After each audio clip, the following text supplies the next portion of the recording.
우리 36쪽부터 할 차례죠. 불도품의 이제 마지막 부분인데 요 내용을 개송으로 정리하고 있습니다. 그래서 내용이 상당히 이제 긴데 전체적으로는 한번 원문부터 한번 읽어봅시다. 49페이지까지가 36페이지에서 49페이지까지가 불도품 이제 마지막 개송을 쭉 정리한 겁니다. 자, 36쪽에 보겠습니다. 이시 해중의 유호살 명오현색 보신부 문유마희연 거사 부모 처자 친척 권소 이민 지식 시리 시수 노비 동곡 상마 거성 개하 소재오 어시 유마힐 이계다발 지도 보살모 방편 이미부 일체 중보사 무부류시생 법피 이위처 자비심이여 선신성실랑 실경공적사 제자중진노 수의지소전 도품선지식 유시성정각 제도법등여 사섭이기며 가영송법은 2차 2분 총지시윤 무루법림수 가의정로하 해탈지혜화 인해지욕지 팔해지욕지 정수담면만 포의칠정화 욕차무구이 상마오통치 대성이거 조의일심 유어팔정로 상구이음용 중호식기자 창배지상고 선신미하만 부유칠보 교수이자시 여소설수행 해양미대리 사선이상자 종어정명생 나문정지혜 이리자가금 감로법지식 해탈미위장 정신이요요 배품이도양 체별번뇌적 용건무능요 항복사문마 선번근도량 수지무기멸 시피오유생 실현대국토 여일무불견 공양어시방 무량급주대 재물급이신 무유분별상 수지제불고 급여중생공 이상수정토 교화어군생 제유중생유 형성급이 무예역보살 일시명신현 각지중하사 이시수기행 이선한편지 수의계능면 혹시 노병사 성취제군생 요지여하나 통달무유회 혹편급진소 천지계동전 융인유상사 조병지무상 무수중생 구례제보살 일시도기사 화영강줄도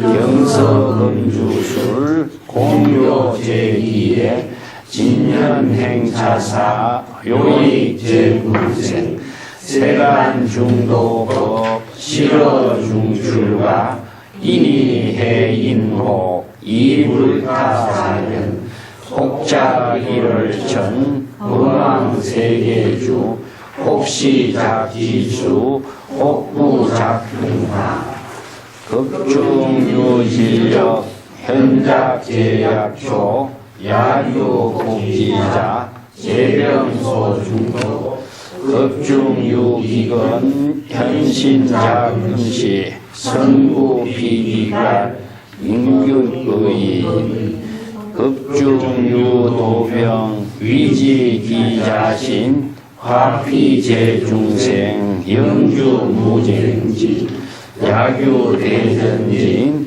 입지이등력 보살현미지 한국사하는 일체묵도중 제유지옥처 청안무기 면제기본에 일체묵도중 축생상여담 개현생업이 위지자기 시수어모욕 역구현행선 영마신계란 불렁덕기편 화중생연하 시가이희우 제요기행선 희우여겨시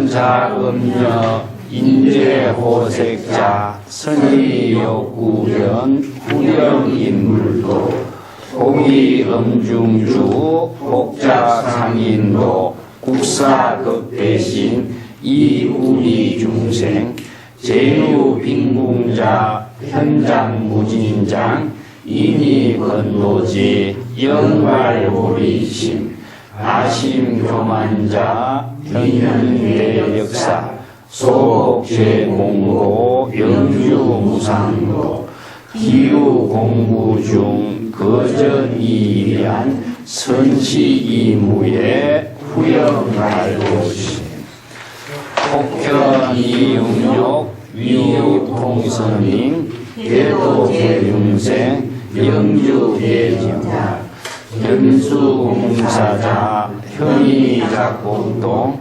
이열화기 내아리도심 수피지소수 덕의거불도 이선방편여 예능급중지 여시도무양 소행무유례 지혜무변제 도탈무수생 가령일체불 어무양법급 참탄기공도 유산불능지 수문여시법 불발무리심 제피불초인 치명무지자 요까지가 이제 불도품 마지막 내용을 개송으로 쭉 읊은 부분입니다.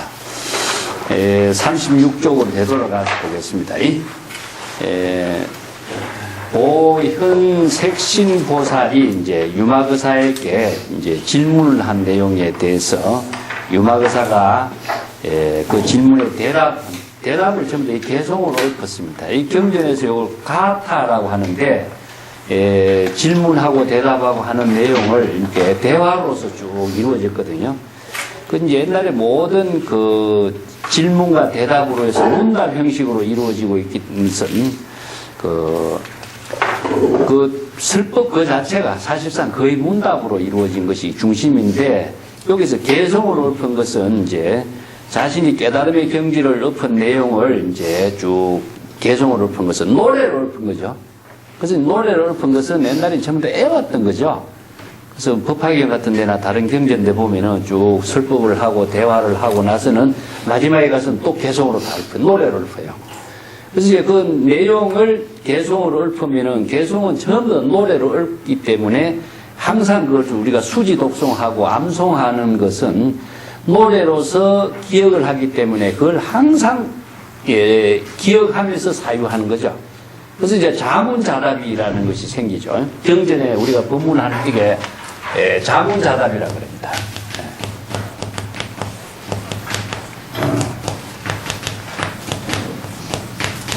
그런데 자문이라고 하는 것은 경전의 모든 공부나 어록의 공부를 자기가 애워야 돼요. 수지하는 거죠. 수지 독송이라고 하는 말을 쓰는데, 자기가 지금 모든 경전의 법문을 외우는 것을 수지하는 거고, 독송이라고 하는 것은요, 바로 자문자답이랑 마찬가지죠. 그래서 경전의 구절을 외워서 자기가 그 경전의 구절을 자기 자신에게 사유하게 하는 거죠. 그래서 이제 참선 수행의 본질은 무엇이냐 하면은, 사유하는 겁니다, 사유. 경전의 법문을 자문자답하면서 그 내용을 성찰하고 그 법문을 자신의 지혜로 전향하게 하는 거예요. 그래서 이거는 문이라고 하는 것은 의심이거든요. 사실상. 질문을 한다라고 하는 것은 이 지혜를 자신이 활용할 수 있는 능력을 갖추지 못했기 때문에 그 경전의 법문의 내용을 자기 자신에게 질문을 던지는 것이고, 자기 자신이 대답을 하는 것은 이것은 신심이 만들어진 거죠. 그래서 의심에서 신심으로 전환하는 겁니다. 우리가 어떤 문제점을 갖고 있을 적에 문제점을 자기 스스로 잘 성찰하는 것을 즉 자문자답이라고 하는 그런 것과 마찬가지죠. 무슨 자문자답하는 내용은 무엇이냐면 경전의 구절이라든가 참선의 구절이라든가 이런 것은 언어를 통해서 법문을 설한 그 법문의 내용을 언어를 통해서 사유를 할 때 그 사유하면서 자기 스스로 이 문제점을 자신의 지혜로 활용할 수 있는 능력을 이제 만드는 거죠. 그게 이제 의심을 소멸시키는 공부가 이제 참선 공부다 할 수. 자, 36쪽에 보겠습니다. 이 시에 유마의사의 그 방에 모인 그 대중 가운데에 회중에 한 보살이 있으니 그 한 보살 이름이 누구냐? 보현색심보살이었다. 이름이 보현색심보살이라고 하는 보살이 있었는데 그 보현색심보살이라는 사람이 유마거사에게 질문을 했습니다. 거사의 부모와 처자와 친척과 근속과 이민은 무엇이냐 하면은 그 재산 관리인이죠. 이민은 관리인이라고 할 수 있어요. 그러니까 이제 유마거사는 그 지역에 큰 장자라고 해서, 장자라고 하는 것은 그 지역에 뭡니까?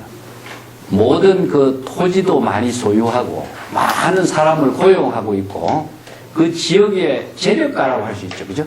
그런 능력을 갖춘 사람이니까 그 지역의 많은 성주라고 할 수 있죠. 한마디로 말해서.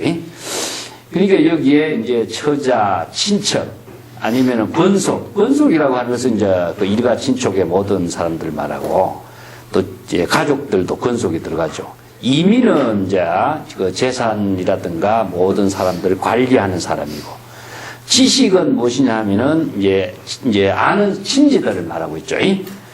지인들을 지식이라고 하고, 시리시수, 다 이러한 사람들이 다 어디에 있는가? 어떤 사람들이 당신의 부모, 처자, 친척, 권속, 재산 관리인이고 아는 사람들, 지인이라고 할 수 있는, 당신이 아는 사람들은 도대체 어떤 사람들인가? 그리고 노비가 이제, 노는 남자의 하인이고 비는 여자의 하인이 노비죠. 그죠? 동복은 무엇이냐 하면은 잔심부름하는 사람들, 동복이라고 그럽니다. 그 다음에 상마, 코끼리와 말. 이 옛날에 이제 인도 같은 데서는 코끼리와 말이라고 하면서, 코끼리와 말은 이제 전쟁에 사용했거나 물건을 운반했던 데 사용하고 있는 그 부의 상징들이었습니다. 또 여기에 차성이 아니고 거성으로 읽어야 됩니다. 그 수레 그자를 읽어야 되겠죠. 그죠? 수레. 옛날에 그 수레를 보통 사람이 쓸 수가 없었죠. 그건 수레라든가 이런 당신들의 모든 재산이라든가 이런 것은 도대체 어디 있느냐 이런 질문을 하게 됐는데, 자, 이러한 이제 유마거사의 그 가족이라든가 친척이라든가 이런 사람들에 대한 질문을 한데 유마거사는 그 37쪽에 넘어가 있습니다. 유마거사는 개성으로 이에 대해서 대답을 하고 있습니다. 그리고 거기에 대해서 자세하게 설명을 하지 않고 자신의 이제 불법의 지혜로서 노래로서 이것을 대답을 하고 그래서 이 노래가 지금까지 읽은 원문 전체 뒤에까지가 쭉 유마거사가 대답한 내용입니다. 그 가장 중요한 말이 유마경에서도 중요한 잘 알려진 말이 지도 보살모요 방편이부요 이 두 구절입니다.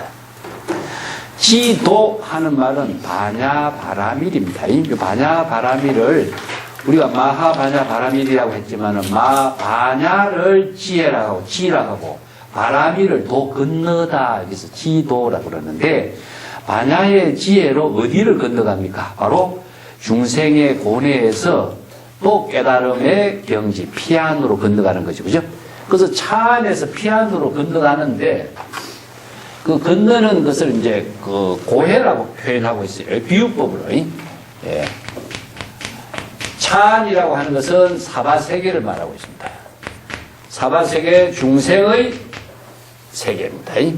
근데 차안하고 피안하고 여기에 강이 흐르고 있네요. 여기 이제 고해의 바다다 이렇게 해서 고해의 강이 흘러가고 그래서 이걸 피안이라고 해요.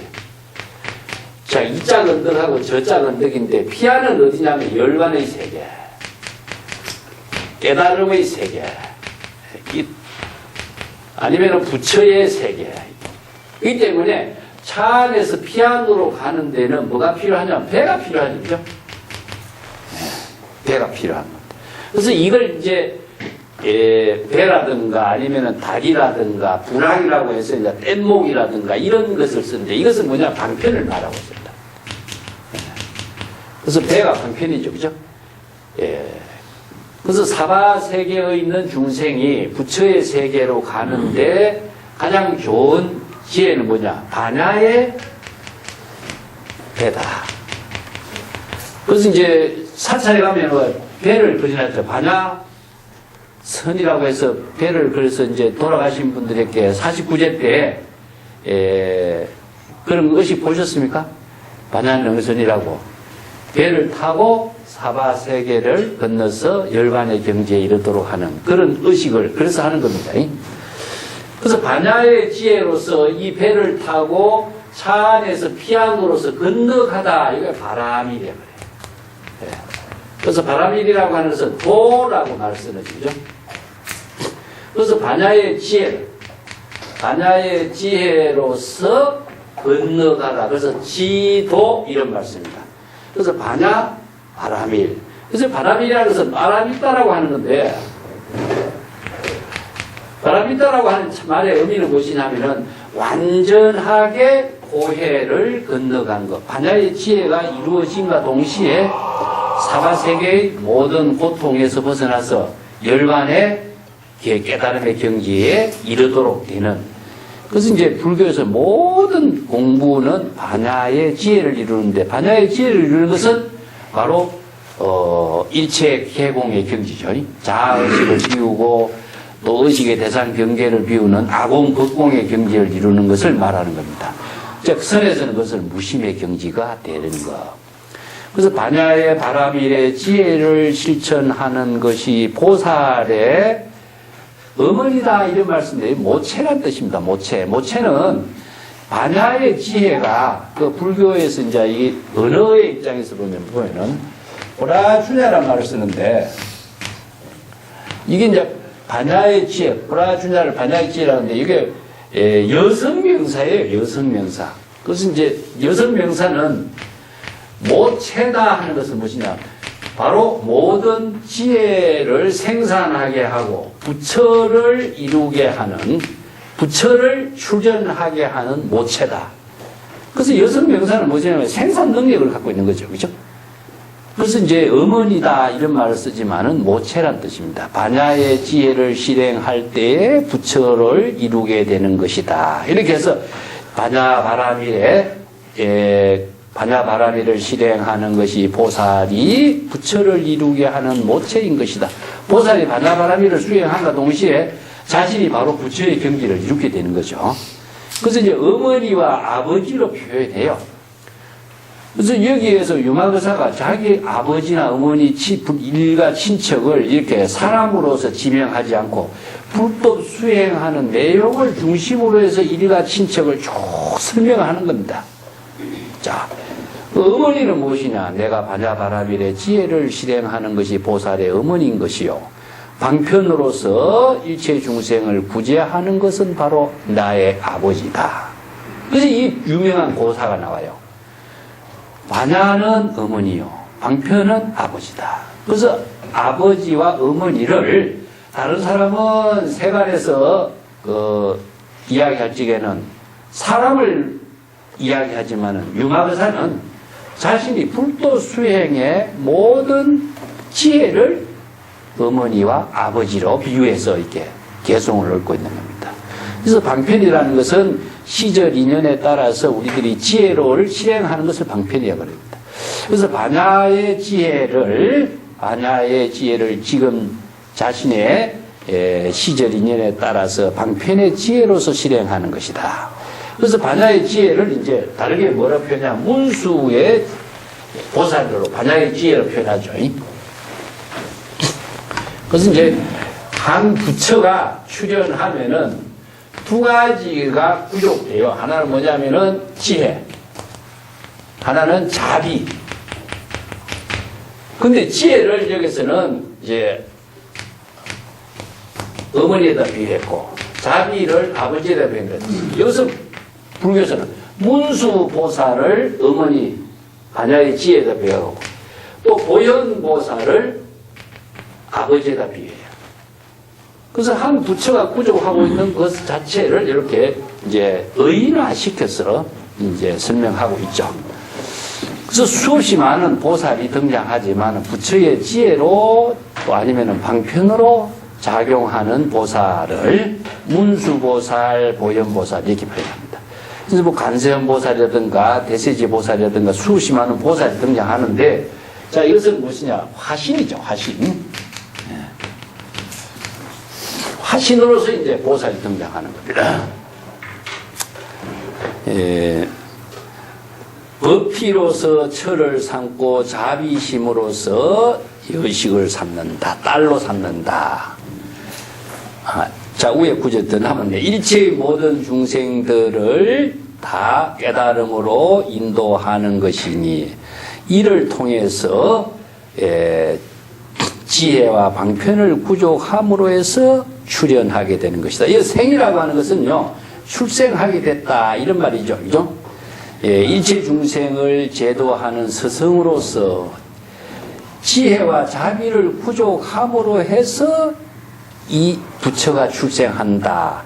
그래서 무불유시생이라는 것은 지혜와 자비를 구족하지 않고 부처가 출현할 수가 없는 것이다. 근데 생이란 말은 출생이란 말인데 바로 이제 부처가 출현하게 되는 것을 이렇게 표현합니다. 이건 내가 전에 그 이야기를 한번 드렸죠.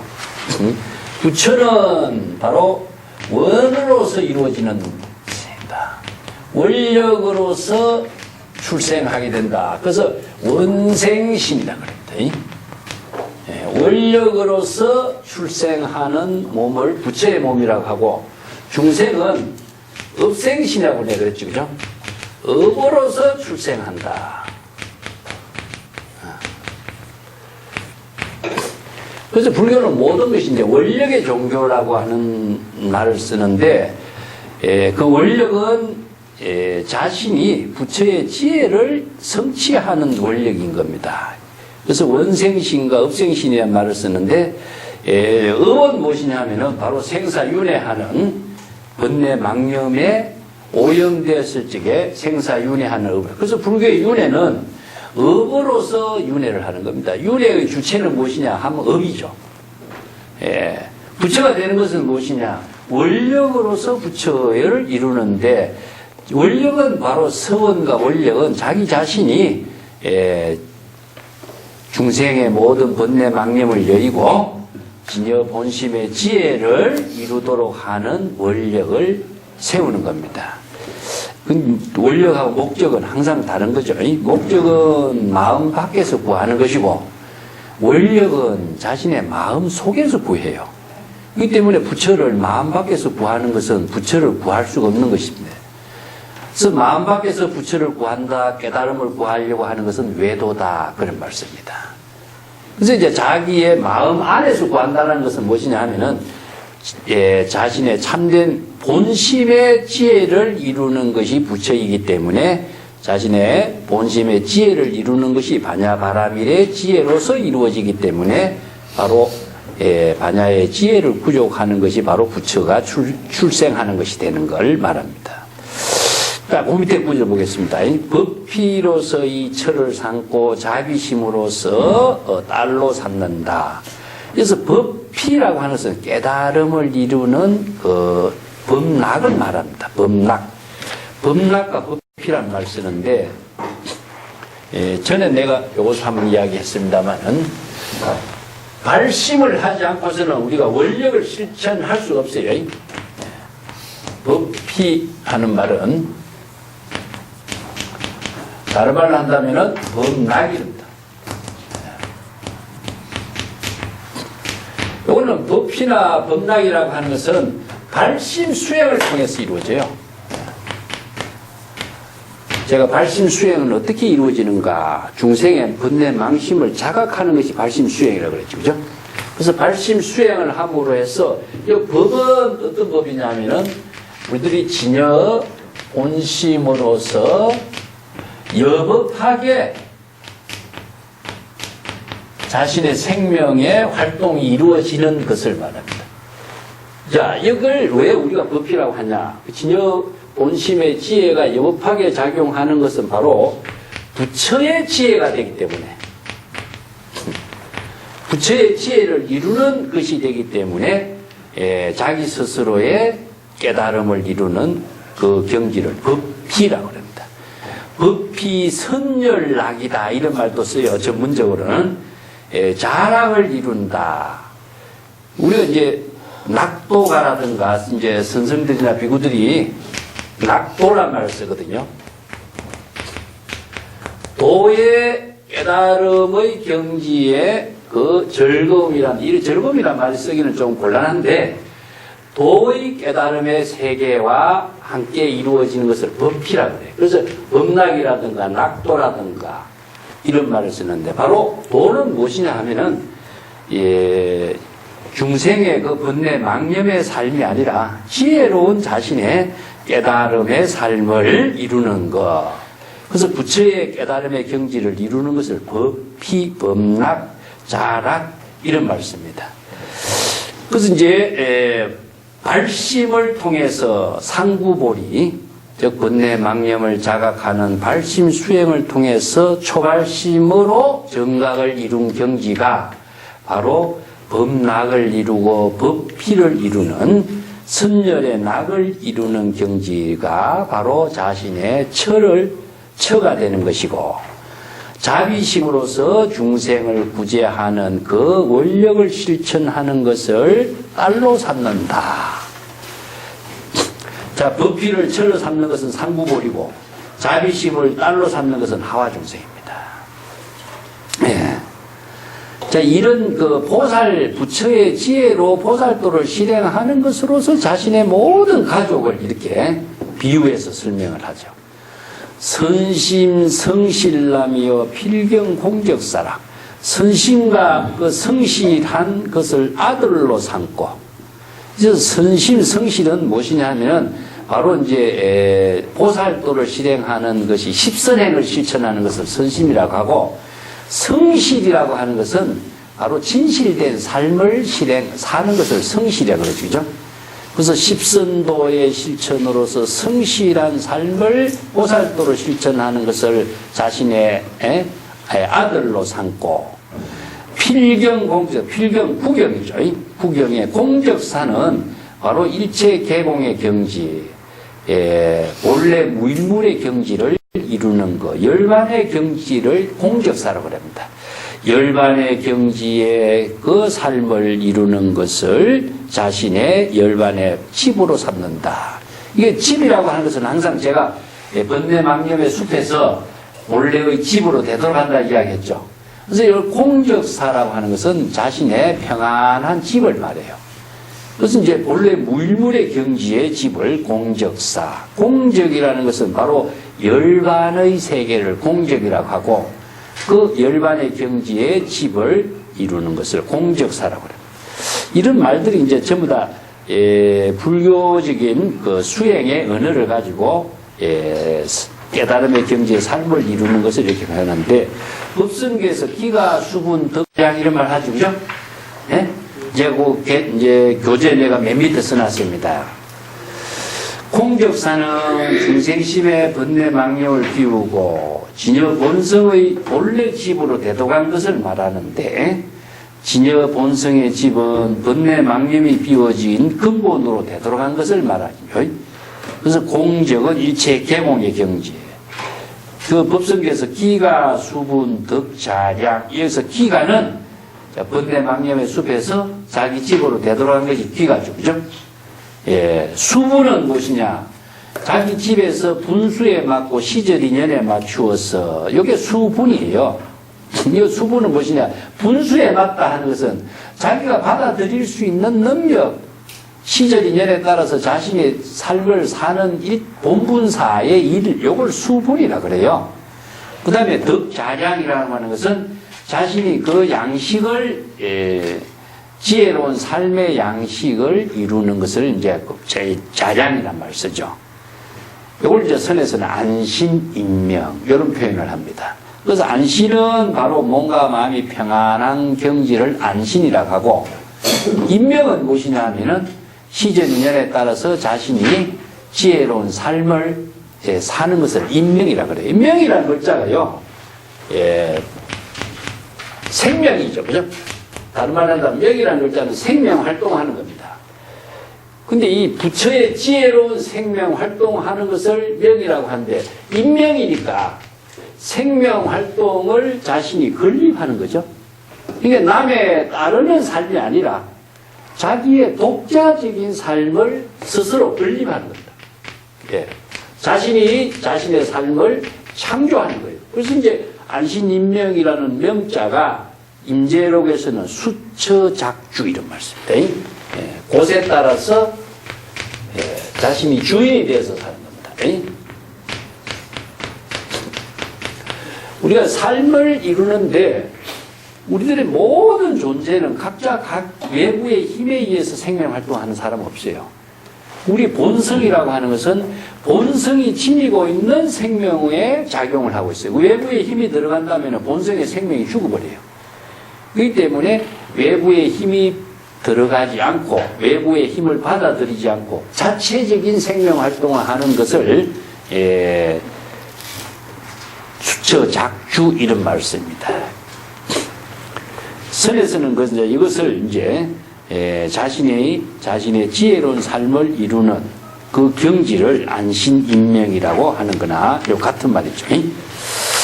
자, 그 장에 넘어가고 있습니다. 제자 중진노요. 제자는 무엇이냐? 수없이 많은 번뇌 망념이 자기는 제자다. 보통 사람으로 제자를 표현했지만은 자신은 중생의 모든 다양한 수없이 많은 번뇌 망념, 육근 육진으로서 이루어지는 번뇌 망념을 자기는 제자로 삼고 있다. 그래서 수의지소전이요. 보살은 자신의 뜻에 따라서 원력에 따라서 이것을 번뇌 망념을 전향시킵니다. 어떻게 전향시키냐? 깨달음으로 부처의 지혜로 전향시킨다.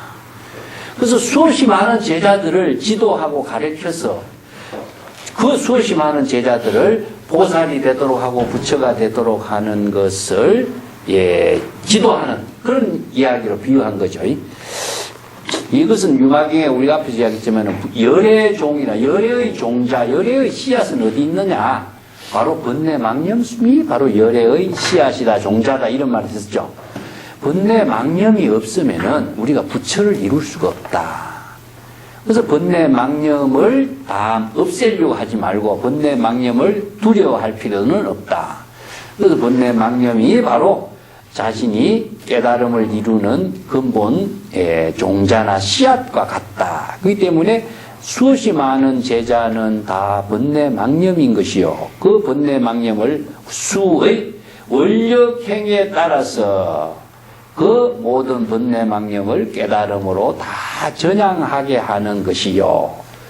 그 다음에 도품 선지식이요 유시성정각이라. 도품은 무엇이냐면은 불교 수행의 모든 수행의 가르침을 다 도품이라 그럽니다. 그래서 37보리 도품이란 말 쓰죠. 예, 37가지의 그 깨달음을 이루는 수없이 많은 방편 가르침의 법문을 도품이라 그래요. 예, 사성제, 팔정도, 뭐 사무량심, 육바라밀 이런 가르침들이 보살도를 실천하는 모든 가르침을 다 도품이라 그럽니다. 이게 도라고 하는 것은 깨달음을 이루게 하는 모든 자료, 가르침 이런 말을 도품이라 그러죠. 불법의 모든 도품, 깨달음을 이루게 하는 실천 덕목이 다 나의 선지식이다. 이게 선지식은 바로 성건 공덕을 이루게 하고 좋은 깨달음의 방향을 제시해주는 그 가르침이니까. 자, 이러한 선지식의 도품을 실천 수행함으로 해서 정각을 이루게 되는 것이다. 여기서 유시성 정각이라는 그런 의미죠. 그죠? 이건 방편을 수행한다 이런 말씀입니다. 그래서 불교의 모든 수행은 방편 수행이죠. 이것은 이제 방편을 수행한다 하는 말을 정리해 보겠습니다. 방편이라고 하는 것은 무엇이냐? 불교의 모든 경전의 가르침입니다. 경전과 어록에서 설하고 있는 모든 법문이 바로 방편인데, 이것은 바로 보살도를 실천하게 하는, 실천 수행하게 하는 법문이 되죠. 이 때문에 경전의 모든 법문을 우리가 방편 수행을 하는 거죠. 방편 수행함과 동시에 정각을 이루게 됩니다. 그래서 이제 방편 수행하는 것은 무엇이냐? 발심이죠. 그 수행이라고 하는 말을 항상 이야기했지만은 본래로 되돌아가는 것이거든요. 그래서 방편을 수행하는 것은 그 방편을 통해서 무엇을 얻는 것이 아니고 본래로 되돌아가는 것, 진여 본심으로 되돌아가는 것. 그래서 중생심에서 진여 본심으로 되돌아갔을 때에 바로 부처가 되고 보살이 되고 깨달음을 이루게 되는 겁니다. 그래서 방편을 수행하지 않으면은 자기 생각에 떨어져 버려요. 그래서 불교의 모든 수행은 방편 수행을 해야만이 정법으로 진여의 지혜를 이루는 정각을 이룹니다. 그래서 초발심이 바로 정각이 된다. 그래서 초발심은 무엇이냐면 방편을 수행하는 것인데, 방편 수행을 어떻게 하느냐? 경전의 법문에 의거해서 내가 중생의 번뇌 망심이라는 사실을 자각하는 거죠. 자, 여기에 번뇌 망념이 있습니다. 모든 것이 번뇌 망념은 중생심인데 자기 생각이죠. 중생심은 자기 중심의 생각입니다. 자기 중심의 생각으로 번뇌 망념 속에 살고 있었는데, 자, 불법의 가르침을 통해서, 불법의 가르침의 방편의 경전의 가르침을 통해서 자기가 번뇌 망념이 일어난 사실을 잘 관찰해 보니까, 내가 지금 생각하고 있는 것은 번뇌 망념이더라. 이것은 바로 사법이다. 사법이다. 사법은 전부 다 업을 만드는 일이다 하는 것을 자기가 판단할 수 있는 힘이 나오겠죠. 그죠? 그렇기 때문에 불법이 정법으로서 사법의 문제를 자기가 자각을 하는 거죠. 자, 자각을 하는 거죠. 번뇌 망념이라는 사실을 자각하는 것이 무엇이냐? 경전의 방편 수행을 통해서 자각을 할 수 있는 것이고, 정법을 알기 때문에 사법이라는 사실을 알게 되는 거죠. 그렇기 때문에 자신이 번뇌 망념으로 있는 것은 잘못된 것이다 하는 사실을 자각하는 것을 바로 발심이라고 합니다. 그래서 발심을 한다라고 하는 것은 바로 수행이 돼요. 이걸 이제 불교에서는 방편 수행, 발심 수행. 발심 수행의 궁극적인 내용은 무엇이냐? 자각입니다. 어떻게 자각하느냐? 불법에 의거해서 자각을 해야 돼요. 불법을 모르는 사람은 자각을 할 수가 없는 거죠. 그죠? 그래서 우리가 어떤 사물을 판단할 적에도 바로 이제 이것은 윤리 도덕의 가치 기준을 우리가 갖고 있을 때에 윤리 도덕의 가치 기준에 이건 맞지 않다라고 우리가 판단할 수 있는 힘을 갖고 있는 거나 마찬가지죠. 그래서 자각을 하지 못하면은 번뇌 망념의 이 숲에서 자신이 벗어날 수가 없어요. 그래서 참선 수행은 모든 것은 발심 수행을 통해서 이루어집니다.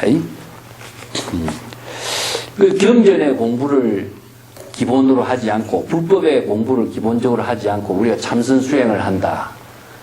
이거는 참선 수행이 아니고 이 참선 수행이라고 할 수 없는 거죠.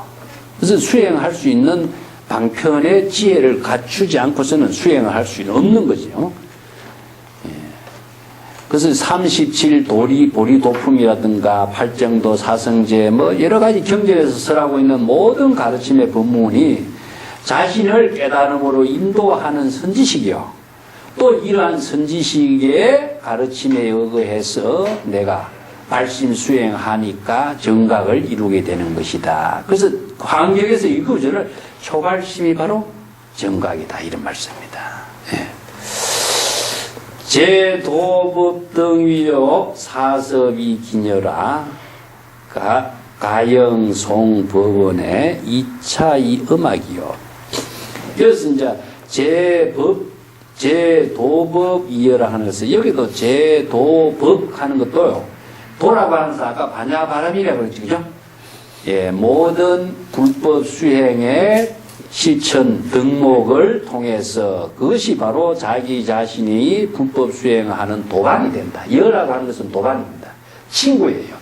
이건 이제 친구를 다른 말로 하면 선지식인데 불법 수행을 함께 동행하게 하는 도반 그런 의미를 두고 있어요.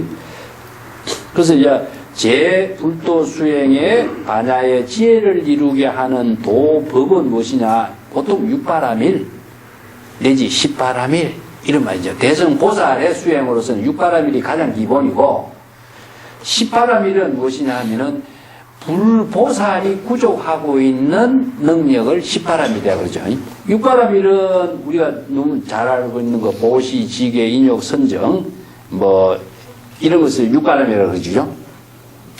그래서 6바라밀의 실천을 하는 것이 보살도를 실천하는 것이 바로 도를 이루는 도반이 되고 10바람이라는 것은 거기에다 원력이라든가 방편이라든가 부처의 지혜라든가 심력이라든가 부처만이 구조하고 있는 능력인데 이것은 다 그 방편의 지혜를 활용할 수 있는 능력을 말하고 있습니다.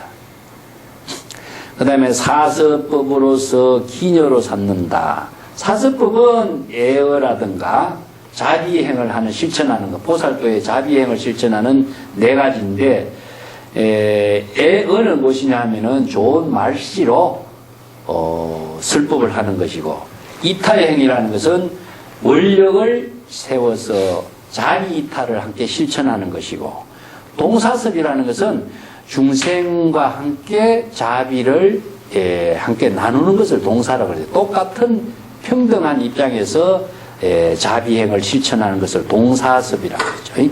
이것은 네 가지 사섭법이 바로 기녀로 삼는다. 기녀라고 하는 것은 뭔죠? 바로 즐거움을 함께 나누는 여인으로 삼는다. 그러니까 음악을 연주하거나 춤을 추거나 이런 사람들이 기녀죠. 그죠? 이게 좋은 삶을 이루게 도와주는 사람이 기녀예요. 요즘에 말하자면 뭐 탤런트들이에요. 우리가 탤런트들이 많은 사람들에게 웃음을 나누고 춤을 추주고 기쁨을 해주는 거죠. 그걸 기녀예요. 자, 이런 사람들 사서법을 실천하는 보살도가 자기 자신을 기쁘게 해주는 다 여인으로 삼는다. 이런 의미죠. 또 가영송 법음이요. 가영이라는 경전의 모든 법문을 노래로 외우는 겁니다. 이게 지금 우리가 개성으로 외우는 것이 뭐냐? 전부 다 경전의 법문을 노래로 외우는 거예요. 경전의 모든 가르침을 노래로 수지 독송하는 겁니다. 이것으로서 법음을 삼고 또 이 법음을 듣는 것을 음악으로 삼는다. 좋은 음악을 들려주는 것으로 삼고 있다. 그래서 모든 것을 노래로 불러요. 원래 이제 출가인들은 춤을 추지 말라, 높은데 눕지 말라, 노래를 부르지 말라 이런 이제 계율법이 있지만은 여기서 이제 비유법으로서 유마거사가 자 기녀라든가 법음이라든가 음악이라든가 이런 것이 바로 좋은 삶을 이루는 인연으로 이렇게 제시를 하고 있습니다. 총지지원원은요, 무루법림수요, 각의 정묘화, 해탈지혜화. 이것도 참 비유법인데, 총지는 무엇이냐면 수지하는 겁니다. 수지, 독송이나 총지나, 내가 그 설명을 밑에 좀 해놨습니다만은, 불법의 모든 가르침을 자기 자신의 지혜로 언제든지 활용할 수 있는 능력을 갖추는 것을 총지라고 합니다. 그래서 만다라 같은 것도 총지예요, 사실은. 그 다음에 수지, 행지, 법지, 뭐 주지 이런 말 쓰죠. 우리 사찰의 원래 주지는 법을 지니고 법을 설할 수 있는 능력을 갖춘 사람을 주지라 그래요. 근데 중국의 선언에서는 이 주지란 말이 중국의 선언에서 처음 쓰여졌는데, 주지가 방장에 거주하면서 대중에게 설법을 할 수 있는 능력을 사람을 주지라 그래요. 그 요즘에 뭐 사찰 관리하는 사람이 주지가 됐지만 원래는 불법을 설할 수 있는 능력을 구족한 사람을 말하죠. 그래서 총지나 주지나 법지나 행지는 다 같은 말입니다.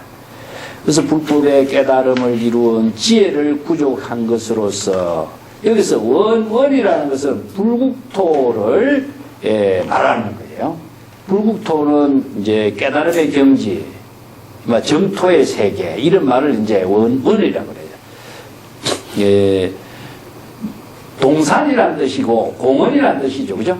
이 공원은 청정하고 유이처, 놀이처 그런 의미를 두고 있습니다. 이건 이제 원어는 불국토, 정토 그 다른 장소로 이렇게 표현하고 있습니다. 한마디로 집에 정원으로 삼는다 그런 의미죠, 그죠? 무루법림수요. 이게 무루라는 것은 중생의 모든 번뇌 망념이 없는 그 경지를 무루라고 합니다.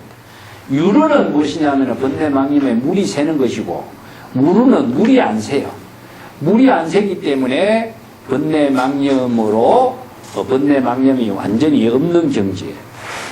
이제 물이 새면은 문제점이 일어나지만 물이 새지 않기 때문에 일체의 번뇌 망념에 물이 없는 깨달음의 경지를 무루법 이렇게 씁니다. 무루법의 깨달음으로서 그 정원에 나무를 심는 것이고, 정원에 나무를 심어서 가꾸는 겁니다. 각의 정묘하여 깨달음의 청정한 지혜로서 미묘한 꽃을 삼고 이런 말입니다. 해탈의 지혜로서 정원에 나무 열매가 되도록 한다. 요 앞에서 이제 원은 정원이고, 정원에다가 깨달음으로서 나무를 심고, 깨달음에 그 청정한 꽃을 피우고, 해탈의 지혜로서 열매를 맺는다. 이런 비유법이죠, 그죠? 예. 그런 경지를 이제 개송으로 올 거예요. 참 이게 굉장히 뛰어난 그 문학성과 상상력과 이런 것이 여기에 전부 다 이 개송 속에 다 포용되어 있습니다. 자, 곧 39페이지로 넘어가겠습니다. 팔해지 욕지요 정수 담년만이요 포의 칠정화 욕차 무인이다. 이 팔해지 욕지라는 것은, 팔해라고 하는 것은 이제 팔해탈, 부처의 지혜를 구족하게 하는 8가지 해탈을 팔해탈이라고 합니다. 이제 해탈에 목욕하는 그 연못이 되는 것이고, 여기서 욕지라고 하는 것은 이제 인도 같은 데서는 더운 지역이거든요. 더운 지역에서는 뭐가 필요하냐면은 그늘하고 목욕하고 청정하게 그 목욕하는 그런 곳을 이제 많이 제시하고 있는데, 여기 해탈의 깨달음의 경지를 이룬 것을 목욕하는 곳으로 삼고, 정수, 선정의 물로서 단연하게 그 목욕하는 그 연못에 그 물이 가득 찬 것을 표현해요. 여기 정수는 선정의 물인데, 그 목욕탕에, 그 목욕하는 연못에 선정의 물이 가득 차 있는 상태를 담연만이라고 씁니다. 담연이라는 것은 그냥 자연과 같아요. 자연 그대로 물이 가득 차고 넘치는 것을 담연이라고 표현하죠. 포의 칠정하여 거기에 7가지 청정한 꽃으로서 이렇게 덮고서, 이 목욕물에다가 7가지 그 청정한 꽃으로 듬다는 것은 뭐입니까? 그냥 최상의 아름답고 청정하고 맑은 곳에 꽃으로서 이렇게 목욕물 속에 띄운다는 것은 아주 맑고 깨끗한 향기를 가득 채운다는 그런 의미가 되겠죠. 그죠? 야, 여기에서 목욕하는 무구인이다. 여기서 무구라고 하는 것은 바로 청정한 연못에 물이 가득 차고 깨끗한 시정화의 꽃이 떠 있는 곳에서 목욕하는 사람이 어떤 사람이냐? 일체의 번뇌 망념이 다 없는 무구인이다. 이 무구라고 하는 것은 번뇌 망념이 없는 청정한 사람이라는 뜻입니다. 융화거사를 무구친이라고 그랬죠? 네. 무구라고 하는 말은, 구라고 하는 것은 때라는 뜻입니다. 때. 번뇌 망념에 때가 없는 것이거든요. 그렇기 때문에 다른 말로 한다면은 무구는 청정이에요. 깨끗하고 청정한 경지의 사람. 그래서 청정인이나 무구인이나 같은 말인데, 융화라고 하는 것은, 융화거사를 뭐라고 하냐면 무구친이라고 해요. 무구친. 청정하여 때가 없는 깨끗한 이름을 지닌 거사. 이런 의미죠. 그죠? 그래서 무구친, 무구인. 다른 말로 하면 무사인, 무예인. 아니면은 청정한 사람이 누구냐? 바로 깨달음을 이룬 사람. 그 융화거사 그 자체를 여기서 무구인, 무구칭, 자기 자신의 입장을 이렇게 설명을 하고 있다. 이렇게 보면 됩니다. 그 밑에 구절은 상마 오통 치요 대성 이거라 조이 일심의 유어 팔정로라. 여기서 상마는 코끼리와 말, 코끼리와 말은 5가지 신통으로 치달리게 하는 것이고 대성으로서 큰 수레로 삼으며, 자, 이것도 이제 코끼리와 말을 5가지 신통으로 달리게 한다는 말은 무엇이냐 하면은 5가지 신통이 오신통이죠. 그죠? 예, 오신통은 천안통이라든가 천이통이라든가 아니면은 신족통이라든가 타신통이라든가 누진통이라든가 이게 이제 오신통인데, 그것은 이러한 신통이라는 것은 바로 육체적으로 이루어지는 것이 아니라 지혜로 작용하는 것을 신통이라고 합니다. 원래 신이라고 하는 말은 신이라고 하는 것은 마음과 같습니다. 요 신자는 글자는. 그래서 신통하는 마음으로 자유자재하게 걸림없이 지혜를 작용하는 것을 신통이라 그래요. 그래서 중국 같은 데서는 원래는 마음하고 신자를 같이 썼어요. 예. 그래서 이제 신통 묘용 같으면 우리가 육체적으로 신통 묘용을 부리는 것처럼 생각하지만은 그것은 마음으로서 신통이랑 같아요. 예. 심통이나 신통은 같은 말이기 때문에 마음이 심통이라는 내용은 무엇이냐? 마음의 지혜 작용이 일체처에 걸림없이 자유자재하게 마음대로 부처의 지혜를 변화시키는 힘을 말해요. 그래서 때문에 부처는 무엇이냐? 바로 원력으로서 무궁무진하게 변화를 시키는 힘을 갖고 있다. 그렇죠. 변화시는. 이게 부처의 84,000의 방편의 지혜를 가지고 1100억 화신. 1100억 화신은 뭐죠? 서가모니 부처는 우리가 1100억 화신이라고 하는데 무궁무진하게 많은 몸을 변화시키는데 어떻게 변화시키느냐? 이 육체를 변화시키는 것이 아니라 수없이 많은 중생의 84,000의 번뇌 망념을 치료하기 위해서의 번뇌 망념을 지혜로 변화시켜서 방편의 지혜로서 설법을 하는 것을 이게 변화신이라고 그래요. 이 때문에 신통묘용이라고 하는 것은 뭐가 눈이 필요한 거죠. 눈은 무엇이 필요하냐? 바로 중생이 어떤 병을 갖고 있는가 바르게 알아야 되겠죠. 그죠? 그 다음에 귀가 천안이 걸려있다. 천이통은 이제 귀가 이제 신통묘용을 부리는 것인데, 관세음보살이 중생의 모든 고통의 소리를 다 들었죠. 고통의 신음 소리를 듣고 이 사람은 어떤 고통이 있는가를 다 알아야 되겠죠. 이 때문에 보지 못하는 사람에게는 덜어서 중생의 병이 무엇인가를 진단할 수 있는 능력이 무엇이냐? 바로 천이통입니다. 예. 타심통이라고 하는 말씀은 뭐냐? 다른 사람의 마음을 다 한다 이렇게 표현하는데 마음을 어떻게 알겠어요? 그렇기 때문에 내가 지금 어디 이렇게 마음이 불편합니다. 내 불편한 마음을 좀 건져 주십시오. 그러면은 이 사람이 어떻게 마음이 불편한가를 아는 거죠. 그게 타심통이에요. 그래서 해가가 달마대사를 처음 가지고 찾아가서 내 마음이 불안하니까 내 불안한 마음을 건져 주십시오. 이게 달마대사가 그때 불안한 마음을 가지고 오게 내가 불안한 마음을 고쳐줄게. 그러니까 해가가 불안한 마음이 있어서 질문을 했는데 불안한 마음 찾아오라니까 불안한 마음 찾아보니까 불안한 마음이 없잖아요. 그런데 중생은 불안한 마음이 있다고 생각하고 불편한 마음이 있다고 생각하거든요. 근데 직접 찾아보라고 하니까 실제 찾아보니까 없는 거죠. 불안한 마음 찾아보려니까 불안한 마음이 따로 없네요. 안 보입니다. 그럼 내가 네 불안한 마음을 다 편안한 마음으로 만들어 주었다. 불안한 마음이 없어졌을 때 어떻게 됩니까? 편안한 마음이 된 상태죠. 그죠? 이게 직지인심이라고 그래요.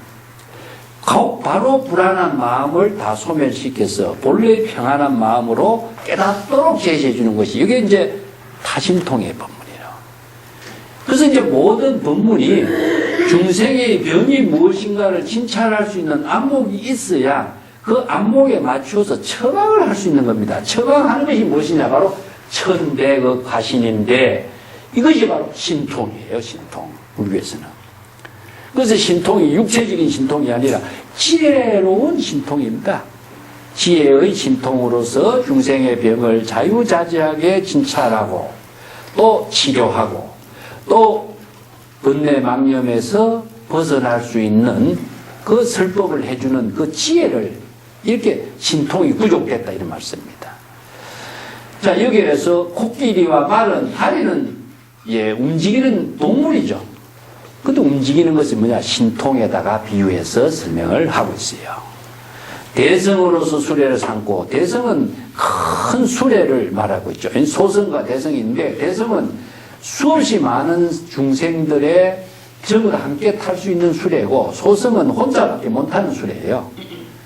그래서 이제 보살의 원력의 실천은 일체 중생과 함께 고해를 건너가는 그 큰 수레를 가지고 있는 것을 말하고 있죠. 그래서 이제 유마거사도 자기는 대성으로서 수레를 삼고 있다. 소성의 법문을 실천하지 않고 대성의 법문을 보살도로 실천하는 수레로 삼고 있다. 이런 말씀입니다. 조일시며 유어팔정노라다. 조어는 조장구예요. 우리가 부처님의 10호 가운데 열애, 응공, 정병지, 명행족, 선서, 세간의, 무상사, 조장구가 나오죠. 그죠? 여기서 장구라고 하는 말은 원래 대장부란 말이에요. 그건 이제 맹자에서 대장부란 말을 쓰는데 중국에서는 이제 부처의 지혜를 조장부. 조어는 무엇이냐 하면은 잘 제어할 수 있는 사람이에요. 무엇을 제어하느냐 하면은 자신의 중생의 모든 번뇌 망념을 잘 제어하는 겁니다. 한마디로 말해서 제어란 말을 금강경에서 이야기한다면은 조복한다 아니면은 항복한다 이런 말씀입니다. 그래서 이제 여시항복이란 말이 있죠, 그죠? 운하항복이요 하는 게 여시항복이라. 여시항복 기심이라 이런 말이 금강경에 나와요. 그러니까 조복이라든가 항복은 같은 말인데 여시는 무엇이냐? 바로 불법으로 항복, 자신의 번뇌 망심을 항복하는 거예요. 이게 바로 조인 겁니다. 그럼 자기 마음속에 일어나는 번뇌 망념을 부처의 지혜로서 잘 제어하고 조복하고 항복을 지켜서 번뇌 망념을 소멸해서 바로 일체의 번뇌 망념의 고통, 업장을 소멸시키는 능력이 무엇이냐? 이게 항복이죠. 이걸 금강경에서는 호념이라고 했습니다. 호념. 선호념, 제보살 이런 말 나오죠. 그죠? 선혼영. 이 선은 무엇이냐? 바로 정법으로 여법하게 번뇌망념을 잘 보호하도록 하고 번뇌망념에 타락하지 않도록 보호하는 걸 말해요. 이것은 어떻게 해야 되느냐? 다 발심입니다. 그래서 금강경에서 첫 번째 나오는 것이 뭐죠? 바로 운하항복이시며 어떻게 발안욕다라 삼락삼보리심을 일으켜야 될 것인가? 이게 주제죠. 자신의 번뇌망념을 어떻게 항복해야 될 것인가? 어떻게 발심해야 될 것인가? 어떻게 보살도를 실천해야 될 것인가? 운하응주 이런 말이 나와요. 그 세 가지 과제가 건강의 과제인데 여기서 가장 어려운 것이 뭐냐 하면은 자신의 번뇌망심을 어떻게 항복시킬 것이고 어떻게 선호정 자신의 번뇌망념을 잘 보호해서 중생의 업을 짓지 않게 할 수 있을 것인가. 이것을 뭐냐 바로 조장부가 되는 거예요. 여기서는 조장부라 그래요. 그래서 부처나 보살은 중생의 번뇌망념을 항복시키고 조복시키고 잘 보호해서 번뇌망념에 타락하지 않고 업을 짓지 않게 하는 거예요. 자, 이걸 불태전이라고 합니다. 불태전. 불태전이라 말하죠, 그죠? 불태전은 보살은 10지 이상의 보살은 불태전의 경지를 이룬다 하는데 불태전은 무엇이냐면은 다시 중생의 번뇌망심에 타락하지 않아요. 이게 번뇌망념에 타락하지 않기 때문에 업을 짓지 않게 되고 업장을 소멸시키게 되고 또 깨달음으로 자신이 잘 번뇌망념을 잘 제어하고 항복하고 조복할 줄 아는 능력을 갖추게 된 거죠. 그렇기 때문에 보살은 바로 선근 공덕을 이루는 능력을 갖게 됩니다. 자, 여기 유마거사도 이 대성의 수레로서 자신의 번뇌망념을 잘 조절하고 제어해서 조장부로서 항상 팔정도의 실천에 유의하고 있다. 이거 팔정록하는 것은 8가지를 바르게 깨달음의 지혜로 실천하는 길에서 유의삼매의 경지를 이루고 있다. 이게 팔정로는 팔정도예요. 그래서 8가지의 바른 길에서 이런 말이죠. 바로 정법 깨달음의 삶을 이루는 길에서 유의삼매하던 유의라고 하는 것은 거기에서 놀다라고 하는 그냥 노는 것이 아니라 바로 깨달음의 경지에서 유의삼매의 삶을 이루고 있다. 이런 의미죠. 참 시적으로 표현해도 보살도의 삶을 이렇게 살고 있는 모습을 이렇게 이제 표현하는 건 대단한 거죠. 예. 그 밑에 또 보겠습니다. 상구이 음용이요 중호식 기자요 참계지상복의 심심이하만이다. 이것도 이제 상호를 구족하고 자신의 보살의 모든 그 모습을 잘 장엄한다 이런 말인데 상호를 구족하는 것은 뭐죠? 30 이상 80종호를 말해요. 30 이상 80종호가 어디에 있느냐 하면은 지혜 작용 속에 있거든요. 그래서 부처님의 금강경에도 부처님의 30 이상 80종호를 열애를 칭견할 수 있느냐. 모양으로 된 열애 또 대상 경계로 보이는 열애는 칭견할 수 없다 그러죠. 그죠? 이것은 지혜로 작용하는 세계를 말하기 때문에 모양이라든가 음성으로서 열애를 칭견할 수가 없다. 그래서 상호란 말을 쓰는데 이건 30 이상을 말하고 80종호 그래서 부처님이 30 이상 80종을 구족했다라고 하는 것은 거의 이거 완전한 좋은 원만한 상호를 이루는데 원만하다라고 하는 것은요 얼굴 모습이 아니라 지혜를 말합니다. 지혜가 원만하게 구족된 그 상태, 이것은 반야의 바라밀의 지혜가 원만하게 구족된 모습을 상호로 비유시켜요. 이렇게 상호가 있는 열애를 찾아본다면 모양과 대상으로 볼 수 있느냐? 이 약이 새겨라 이 말이죠. 건강에서.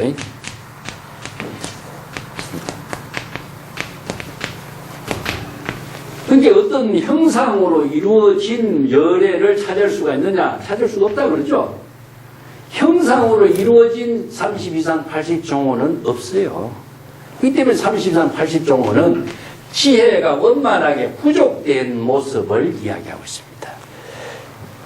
여기도 상호가 원만하게 부족되어서 잘 자신의 얼굴을 장엄하고 하는 것은 유마거사가 30 이상 80종호의 부처의 원만한 지혜를 부족함으로 해서 자신의 얼굴을 잘 장엄하는 것이요. 또 중호 식기자, 즉 80종호라는 것은 몸 전체에 부족된 그 부처의 지혜가 원만하게 다양한 그 상호로서 부족돼서 자신의 모습을 장엄을 하고 있다. 장식을 하고 있다. 이것은 이제 요 두 구절은 30 이상 80종호로서 부처의 원만한 지혜를 부족한 모습으로 자기 자신을 장엄하고 있다.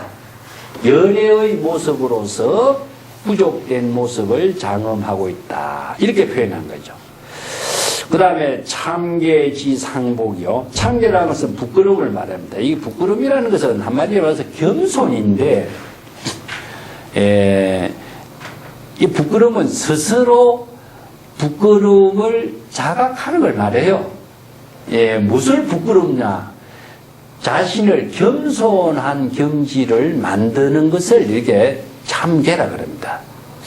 우리가 이제 남에게 부끄러워하는 모습이 아니고 자기 자신이 항상 자각하게 하고 발심하게 하고 겸손한 모습으로서 수행자의 모습을 항상 잃어버리지 않는 것을 이렇게 참계라 합니다.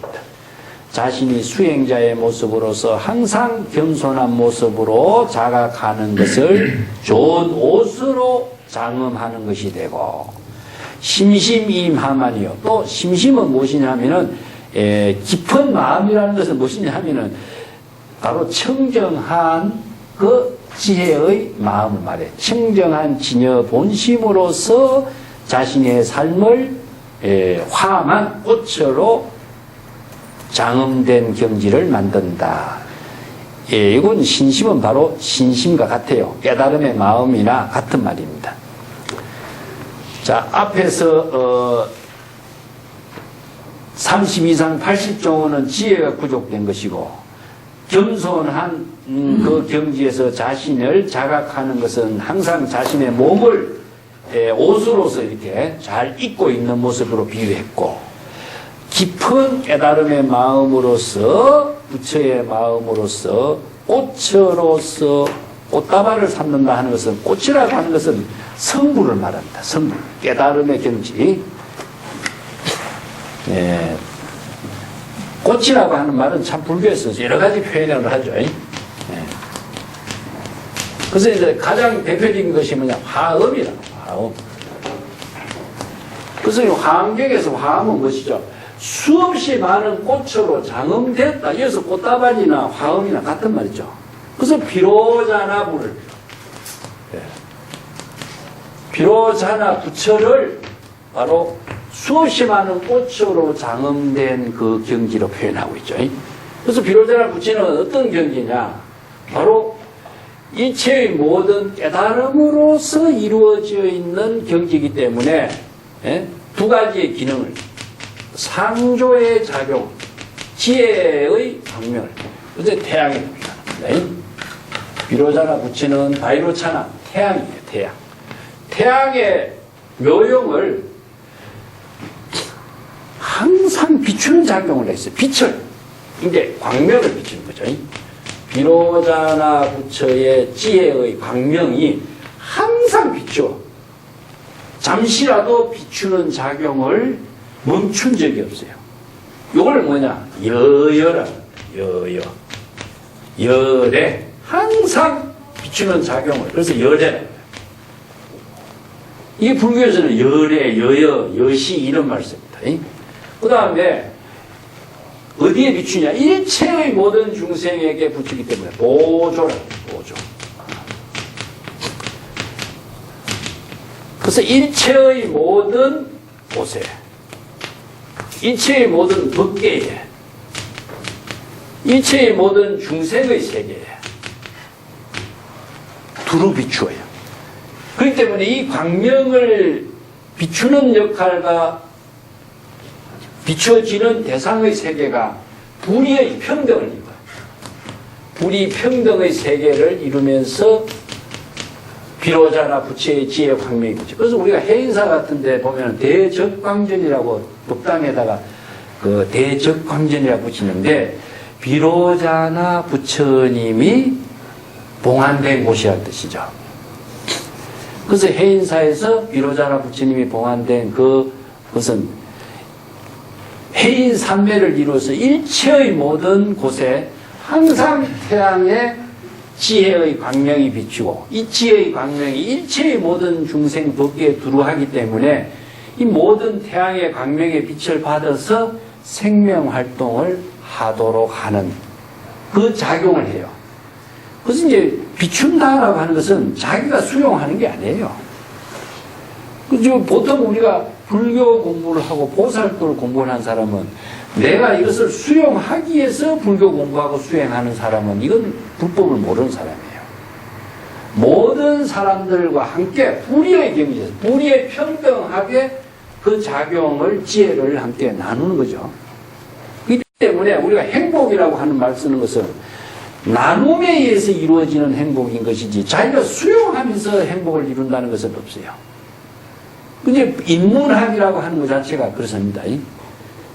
우리가 다른 어떤 그 차원하고 달리 옛날에 우리가 인류가 생명을 나눈 거, 불교에서는 생명의 나눔의 그 자체를 보시라고 하는데 그것은 무엇이냐? 자기 자신이 가장 위대한 생명의 나눔의 실천을 통해서 가장 위대한 행복을 함께 할 수가 있기 때문에 그래요. 자, 인문의 가장 모든 가치는 무엇입니까? 언어를 통해서 이루어지고 또 예술을 통해서 이루어지고 뭐 음악과 미술을 통해서 이루어지는데 그림을 잘 그린 사람이 그림 그려가지고 자기가 그 그림을 차지하기 위해서 그림 그리는 사람이 어디 있어요?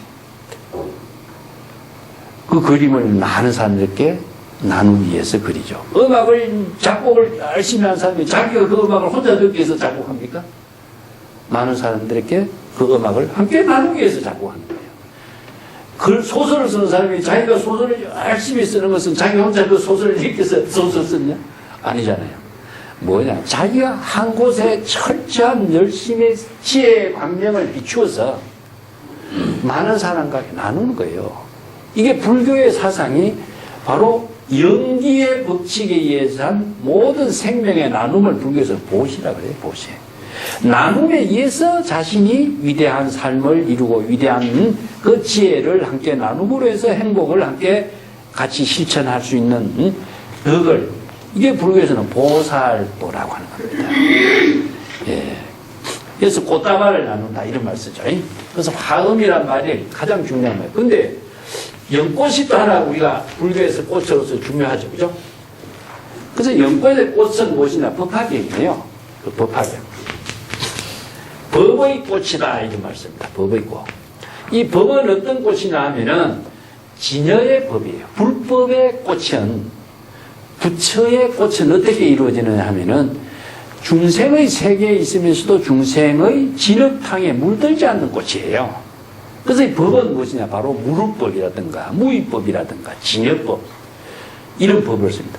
이 얼마나 아름다운 꽃이 이 흰 연꽃이 진흙탕이 아니면 필 수도 없지만 진흙탕에 물들지 않는 꽃의 경지를 바로 법화라 그래요. 이게 부처나 보살은 다 이 법화를 실천하는 때 바로 화음이 되는 거예요. 예. 법화를 실천하지 않고서는 화음을 이룰 수가 없어요. 그래서 우리 대성불교에서 가장 잘 대표적인 경전이라고 할 수 있는 경은 법화경하고 화엄경 두 개를 꼽는데 법화경은 사바세계의 중생의 세계에서 보살도를 어떻게 실천해야 할 것인가를 제시하고 있는 법문이라. 그 보살도를 부처의 지혜로서 실행하는 그 경지는 무엇이냐? 화엄이 꽃이라.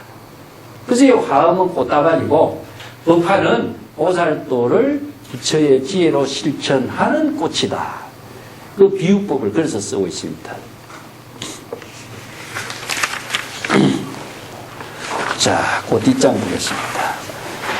부유 칠제 보요 교수의 자식이요 여소설 수행의 해양이 되.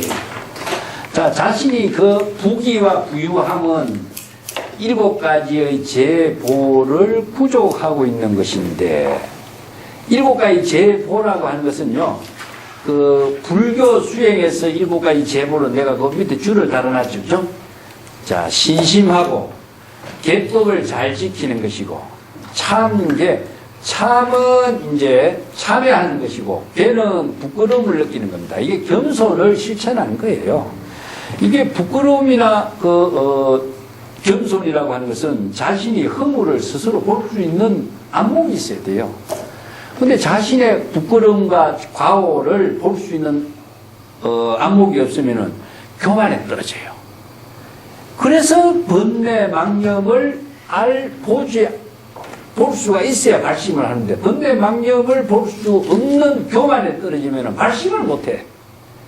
그래서 이게 불교 실천에서 중요한 참계란 말씀입니다. 문이라고 하는 것은 법문을 듣는 거예요. 여시아문이죠. 이게 문이라고 하는 것은 단순하게 소리를 듣는 것이 아니라, 우리가 논어에서도 조문도 석사가요, 아침에 도를 듣고서 저녁에 죽어도 좋다 이런 말 하죠. 그 문도는 내가 이야기한 여시아문처럼 불법을 깨달아 체득하는 겁니다. 이게 청각이에요. 예, 법문을 듣고 법문을 자신이 깨달아 지혜를 부족하게 한 것을 법문을 듣는다, 이런 뜻입니다. 그 다음에 신은 무엇이냐, 보시행이고 지혜를 부족하는 것, 이것을 7가지를 제보라고 표현하는데, 이러한 보살도의 실천을 자기는 부귀로 부유한 경지를 이룬 것으로 삼는다. 세간에서 부유함이라는 것은 모든 보물인데, 이 유마거사가 이야기하는 부유함이라는 것은 보살도를 이루는, 보살도의 실천을 7가지 제보라고 삼고 있다. 그 다음에 교수의 자식이요 불법을 많은 사람들에게 설법을 하고 가르칠 수 있는 자비심을 베푸는 것을 교수한다. 그래서 자식은 많은 사람들에게 골고루 깨달음의 경지를 이루도록 베푸는 것을 자식이라고 합니다. 예. 여소설 수행 경전에서라는 법문에 의거해서 여급하게 수행하여 해양이 되리, 불도를 공덕을 해양하는 것을 큰 이익이 되도록 한다. 자, 이것은 이제 재물을 가지고 큰 이익을 이루는 것을 표현한다. 이 대리라고 하는 것은 깨달음을 이루는 것을 이라고 했어요. 그것은 이제 중생을 이익되게 한다, 그런 말을 이제 불교 보살도에서 쓰는 거죠. 세간의 이익이라고 하는 것은 뭐 이윤이 남는 것이 이익이지만, 여기서 보살이 중생을 구제하는 이익은 해탈을 말합니다. 해탈. 그 요익 중생이라든가 큰 이익을 이루었다든가 이런 말인데, 해탈의 경지를 이루도록 하는 것이죠. 예. 그렇기 때문에 여기에서 해양이라고 하는 말은 또 나와요. 해양은 뭐냐? 공덕을 해양하는 것이다. 공덕을 다른 말로 한다면 부처의 지혜와 부처의 자비를 이루었을 때 해양이 가능해요. 부처의 지혜와 자비를 부족하지 않는 사람이 해양을 할 수 없어요. 해양할 것이 없는데. 그래서 해양은 상구보리 하와 중생의 보살도로서 자연스럽게 이루어지죠. 이러한 불법의 수행을 여시아문해서 신수봉행하고 불도를 보살도로서 여법하게 실천 수행할 때, 발심 수행할 때에 공덕을 이루게 되죠. 정각을 이루는 공덕을 이루게 됨으로 해서 그 공덕을 해양하는 것을 다 큰 이익이라 한다. 그래서 이제 여기서 해양이란 말이 불교에서 보시의 구체적인 실천이에요. 그래서 보살도를 보시바라밀로 실천하는 말을, 다른 말을 한다면 해양이라고 합니다. 그 해양은 아까 태양이 뭐라고 했습니까? 태양의 광명을 비추어서 많은 사람들에게 빛을 비추어서 생명 활동이 되도록 하는 거죠. 그죠? 이것을 바로 공덕을 회양한다. 이런 말씀. 그래서 이 공덕은 무엇이냐? 광명이 바로 공덕이죠. 그래서 부처의 지혜를 이룬 광명이 공덕이요. 부처의 지혜 광명을 일체의 모든 중생에게 빛을 나누어서 생명 활동하도록 하는 그 힘을 바로 공덕행위를 회양한다. 이만큼 큰 이익을 이루는 일은 없다. 그런 이야기입니다. 사선이 상좌요 종어 정명생이니 다문정지혜의 이 자가금이다. 그래서 사선이라는 것은 불교 수행에서 이제 사선, 초선, 이선, 삼선, 사선의 그 사선의 최상의 선정의 경지를 말해요. 예.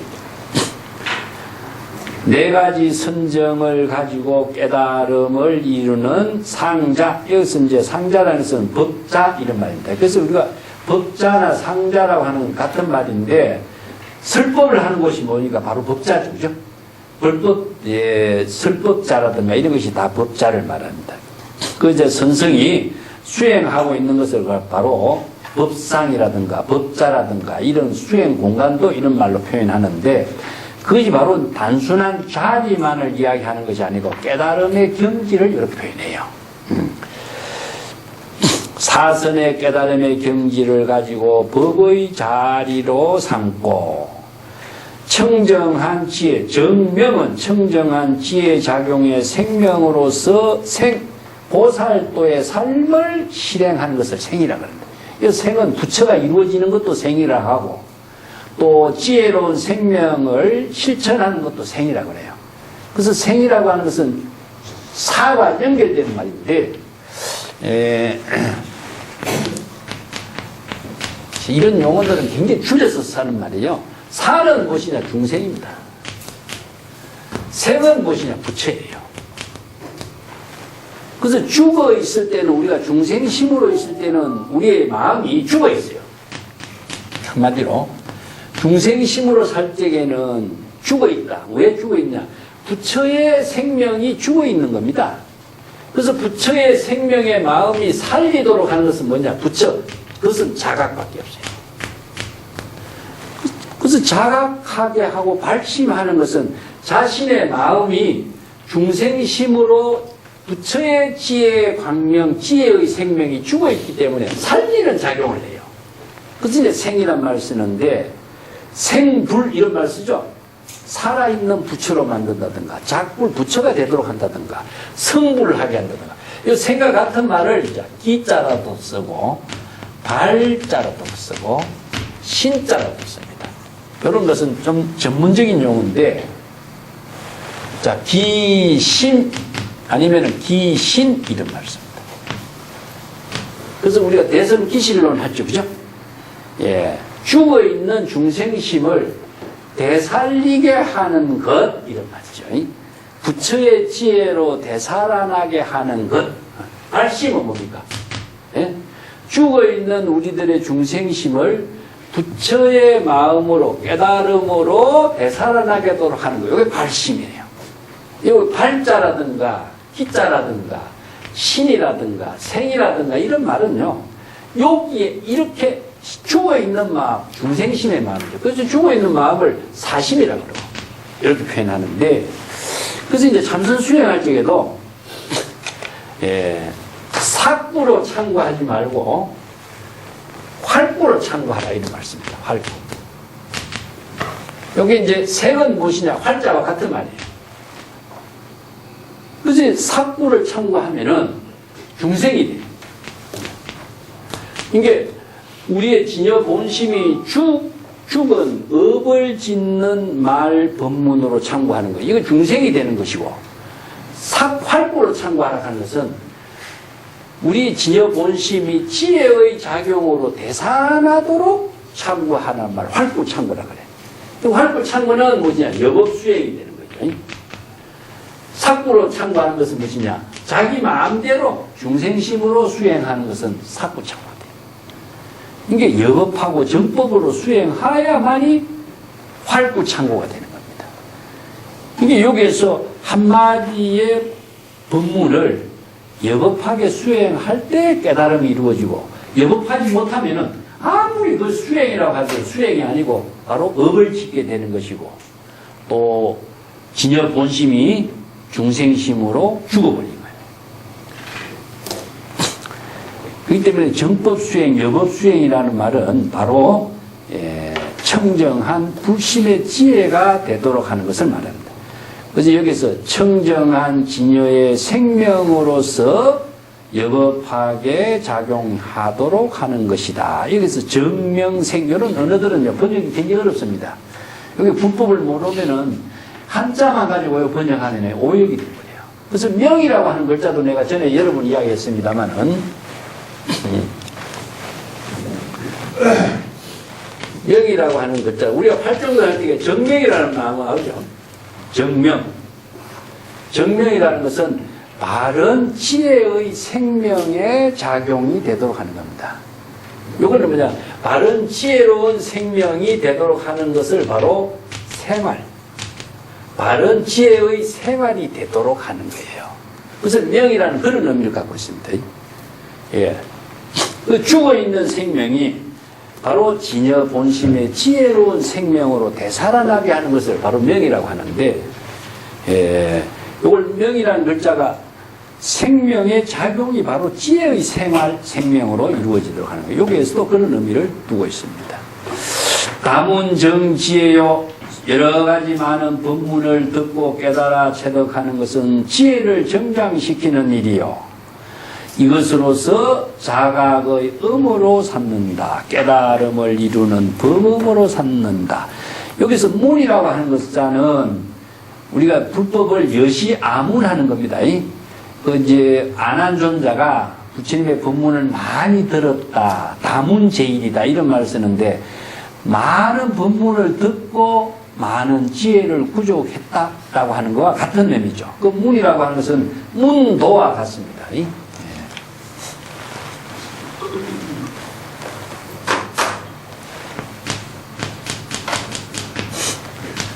조문도, 노래라 말이다. 아침에 도를 던거면은 석사가이라.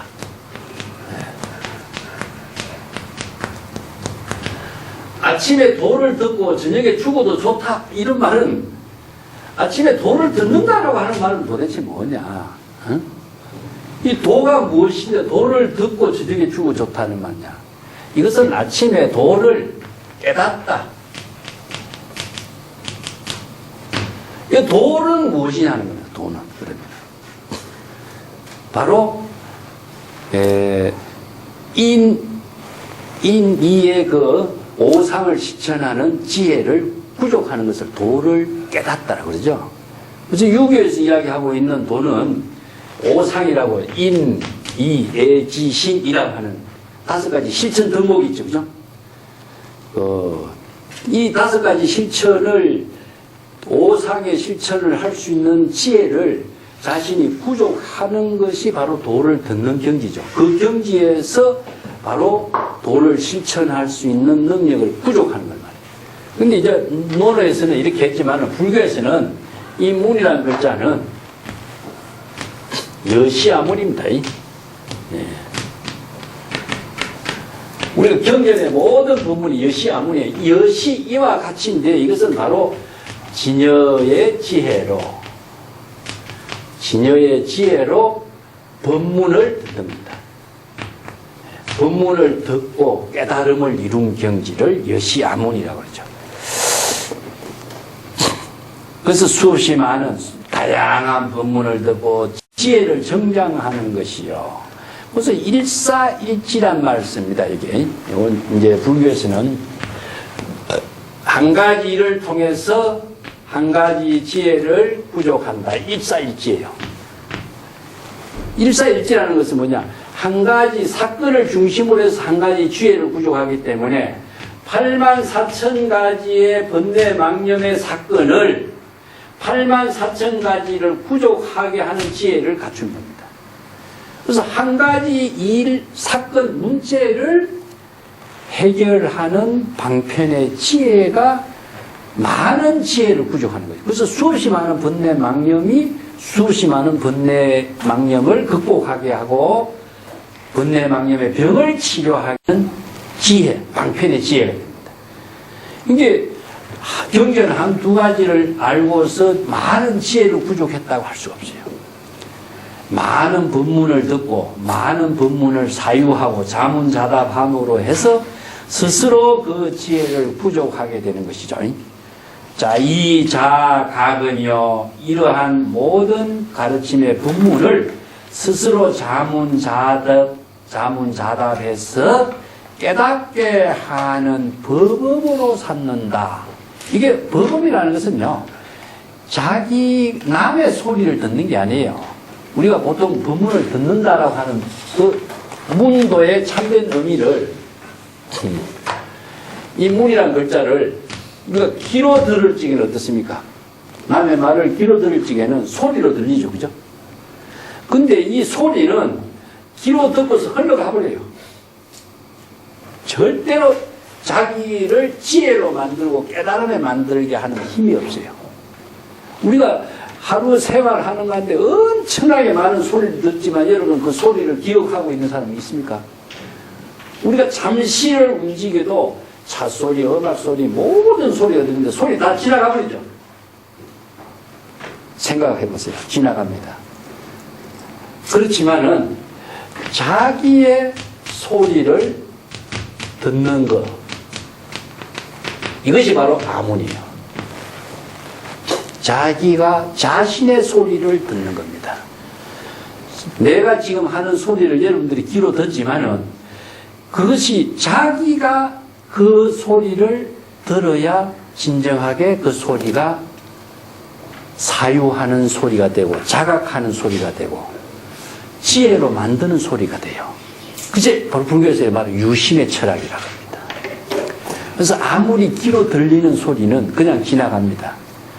그렇지만은 그 소리를 자기가 귀에 담아서 자기가 자기에게 하는 소리로 다시 해야만이 그 소리가 들려요. 내가 이 하는 말을 이제 집에 가서 참선해봐야 됩니다. 이거 다른 말 해봅시다. 여기 책을 읽어보고 있는데 지금 유마경에 우리가 사선이 상자요 종어 정명생이요 다문 정지의 이 자가금이다. 요 구절을 줄을 끊고 집에 가서 생각해 보세요. 이 글자를 우리가 눈으로 지금 보고 있죠, 그죠?